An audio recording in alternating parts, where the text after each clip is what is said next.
that we said God has preordained whether a person will go into hell, or ask Allah's refuge, or the person will go into Jannah. God has preordained this. Okay. God having preordained this, yes, God having preordained this, does this mean that now we have no, this is the forced end that we will have will be in one of those two places, meaning that God has forced us. He has preordained my deeds, why should He judge me? Okay, He has preordained my deeds, why should He judge me?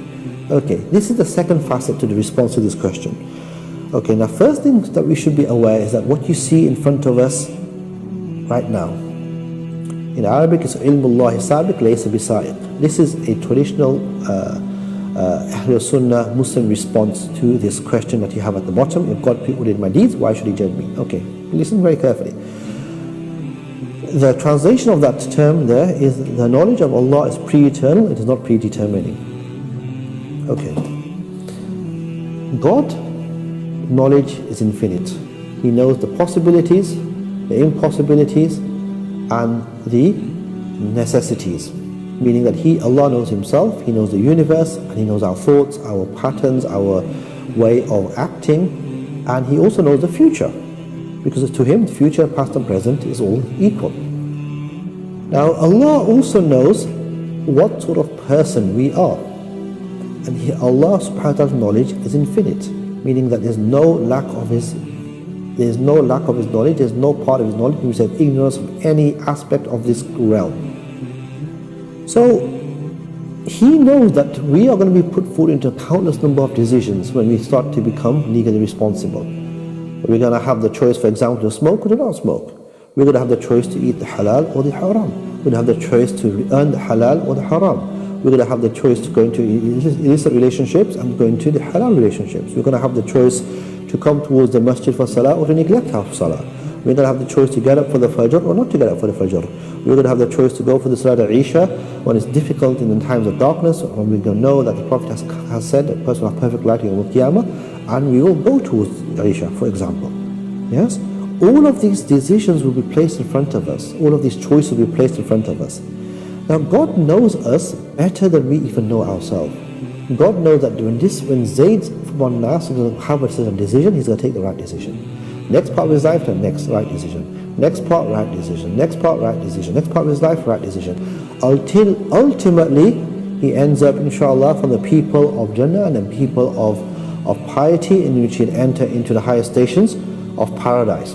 Allah knows Zayd even before he was born, even before he was created. And Allah wrote in al-Kitab, in His predestination, that this is a person who will go into paradise. Why did Allah write this? He wrote this based upon what? His knowledge. Because remember, His knowledge has no degree of ignorance. He knows us better than we know ourselves. So Allah has now written that this person will be a person of Jannah. This is what is called the qada of Allah, the predetermination or predestination of Allah.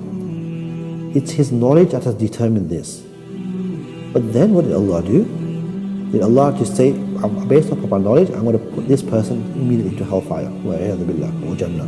Is that what Allah did? No, He did not do that. Allah is just.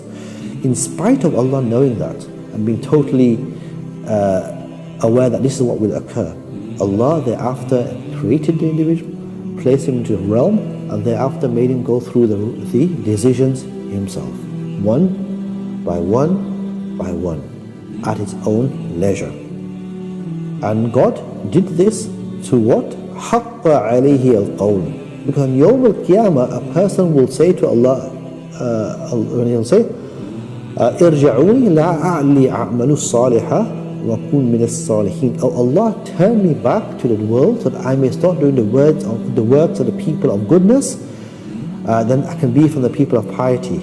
Allah will say to him in response, no, this is only a word that you say. He is aware that he is making this promise to God, he is making this plea to God, but God knows that this is only but a lie, that he is only saying in order to free himself from the punishment that awaits him. So God's knowledge is perfect. But does the knowledge of God mean that a person was forced to make that decision? The pre-knowledge of God, does it mean he was forced to make that decision? It doesn't. This is why it says here, the knowledge of Allah is pre-eternal, it's not predetermining.